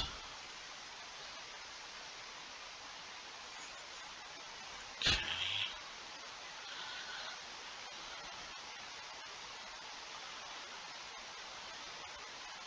What's going on here? Oh yeah, they're going to return Vesuva. Gotcha.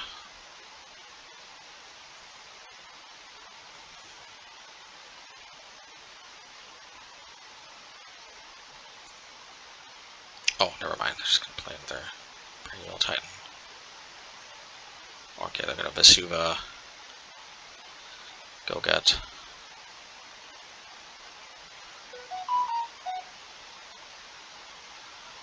Oh, Cultivate a Colossus. Uh-oh, Spaghetti-O. This could result in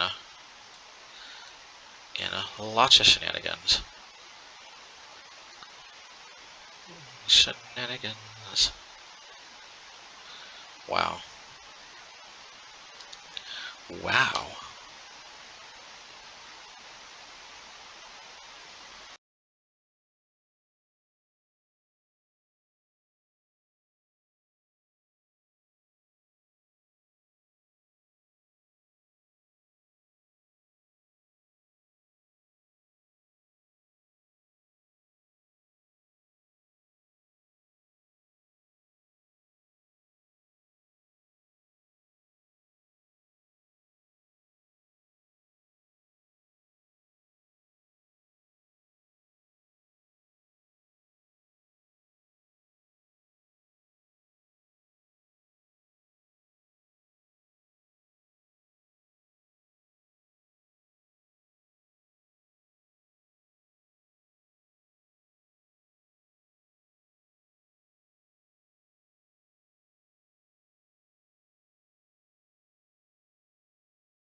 Okay. Alright, well, are we gonna get Cultivate a Colossus again for a Gazillion off of Valakut? That would be a very flashy way for us to cap off the league.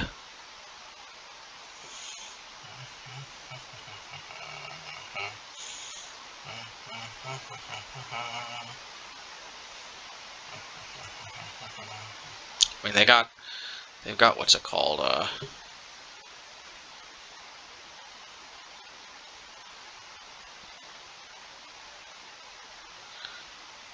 They've got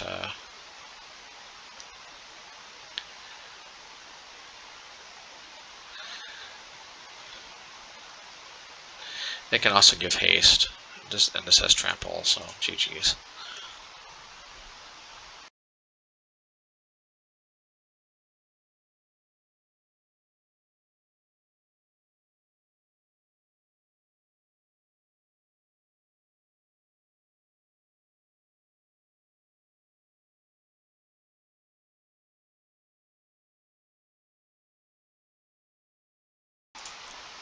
Okay.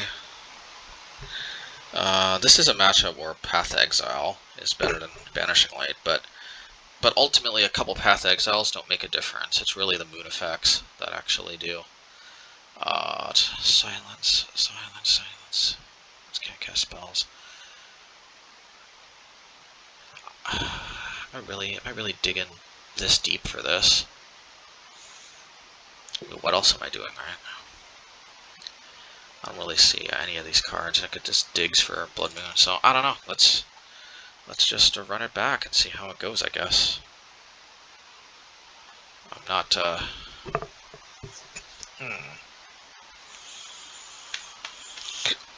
running it back.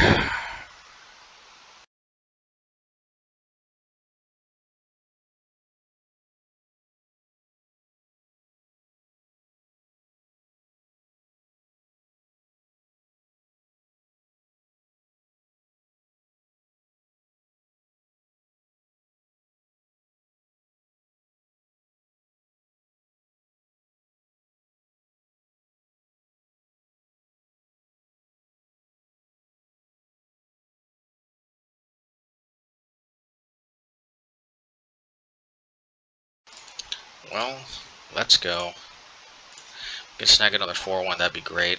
This hand ain't gonna snag a 4-1. Well, you know, I've said it before, I'll say it again. I prize hands with Ragavan a lot in these types of matchups. Yeah, I think Relic is actually better just for digging. So, we don't want to expose that we have a white splash just yet. Let's go. Of course, we're opting not to use the white splash this game, but...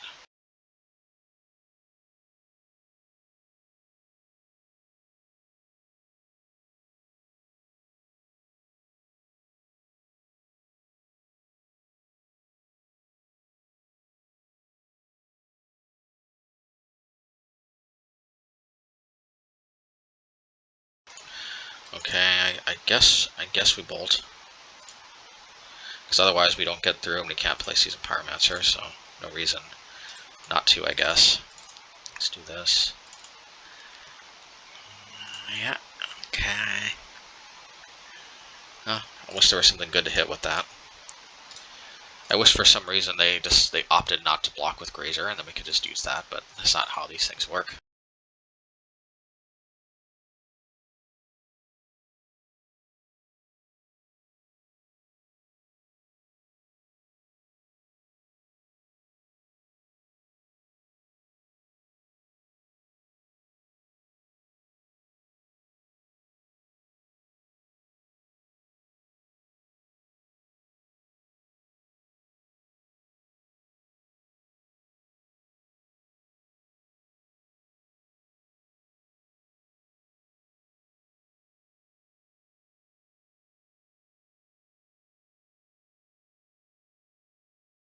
Well, Cabinet Souls is not exactly my concern.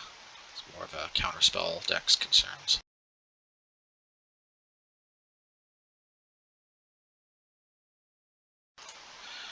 Okay, let's see.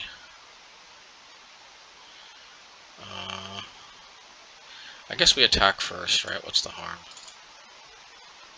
Let's go. Man, the problem is they're already on playing Titan next turn territory. Let's see if we can spike a moon. Alright, we did not. And even worse, we made it so now we have to pitch a good card. Not that great though. Good, but not that great.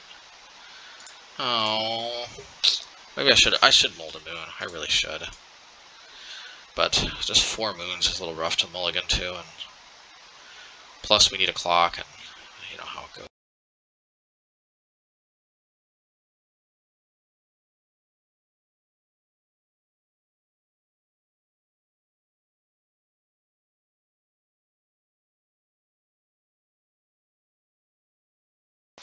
Yeah, moon's just not happening. Well, I'll offer Z trade. So I really don't have much better to do.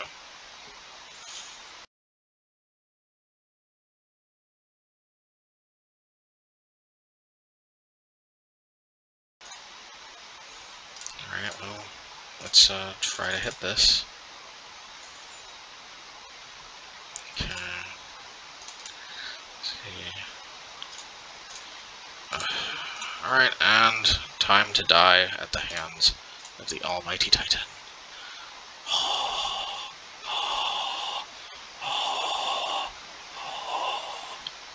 That was unintentional breathing, just pretend to be Darth Vader, whatever, it doesn't matter.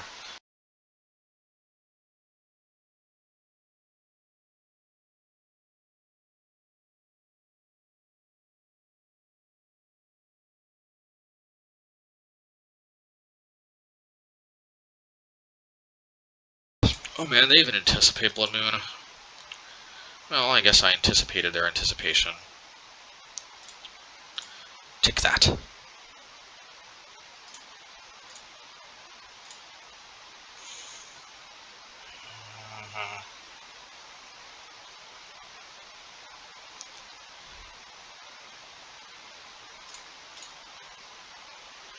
You know, I feel like we want to put Obosh to hand, because that way, if we spike a bolt somewhere down the line, maybe bolt becomes like a makeshift,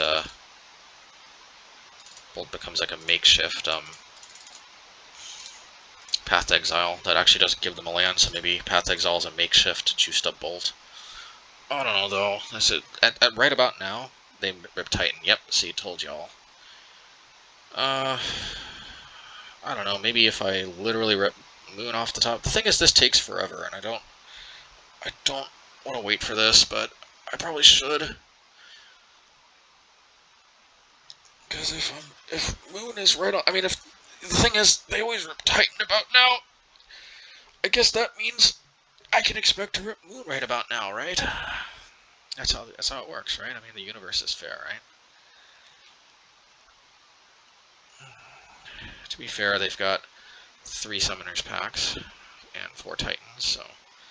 And they've got Cultivator Colossus, which actually, with this many cards in hand, may not necessarily be GG, but we'll see.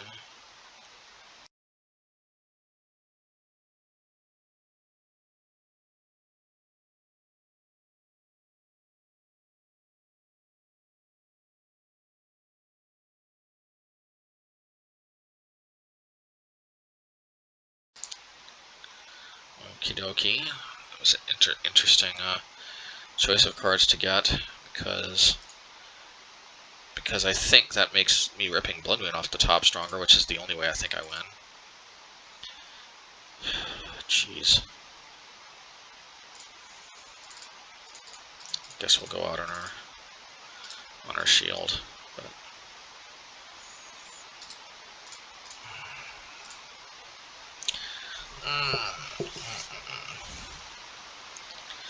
I think they've got the hot pants to block. Okay.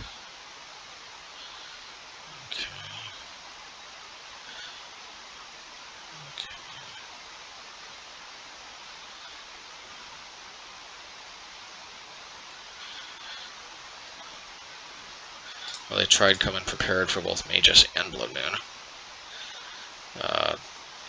If we drew Blood Moon, though, we would have dealt with their Liberator, which, by the way, I recommend Titan players hold on to that card. Don't just play it out, but anyway.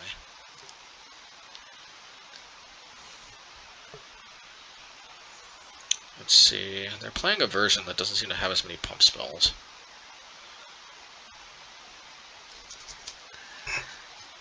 I don't know what to say about that.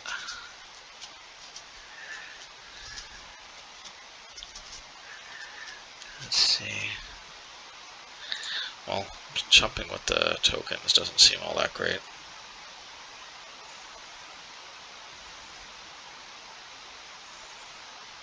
Probably going to Tolaria West for another one.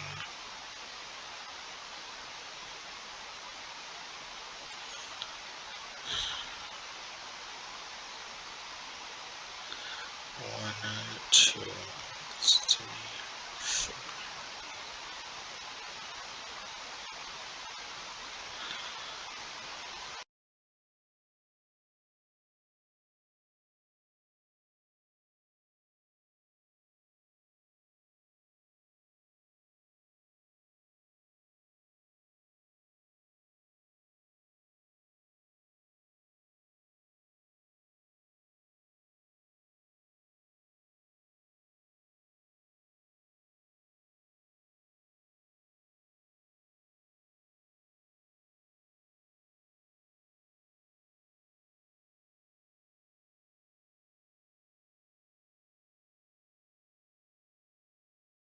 We kind of needed that Obosh.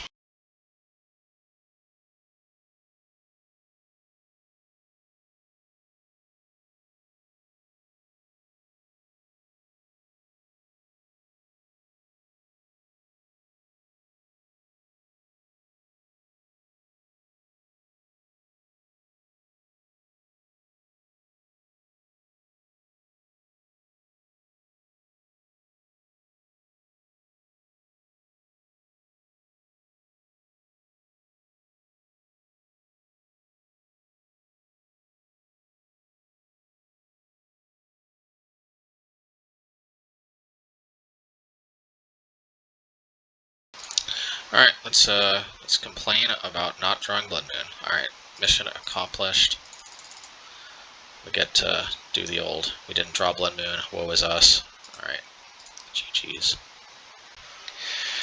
Okay, yeah, post-league wrap-up. So what's the takeaway? Well, hey, we did go 3-2, so that was kind of cool.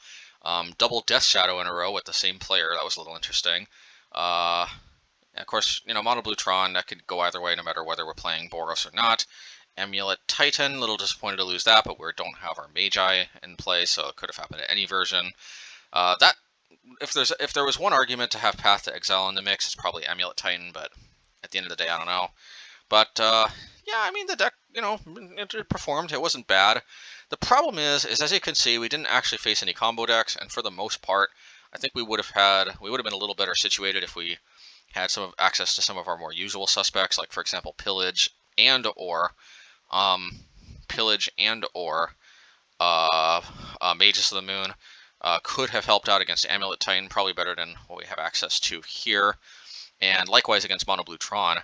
And at the end of the day, that's the only thing that I'm kind of uncertain about with this archetype. And you know, I mean, I remember I did play this deck some more, but yeah, but just kind of like mini spoiler alert, y'all. I'm not necessarily. I've kind of moved off this deck, but this deck is kind of a you could consider it kind of like a stepping stone because you know, I mean, I did this a little bit different, and I posted the Urza Obosh deck, and then I kind of started going back in time from there for the most part. I do have more recent videos coming up for sure, but this is kind of the highlights for some previous stuff that I had. That again, I had some like videos where I had to do some recordings over, had to dub over. In this case, I had to dub over the deck tech and post league. So you know, excuse me, that's been like the hang up mainly for getting this published. But in any case, yeah. So yeah, if you've seen the Urza Obosh deck, then you can kind of see how this. Maybe you see it, maybe you don't. You're going to see some other leagues coming up, but this is definitely a stepping stone in the kind of evolution in, you know, in kind of like thinking of like taking this Obosh style deck in a different direction and take it into a different direction. We definitely did, because at the end of the day, even though we're not really so hot on playing white at the moment, at least anymore,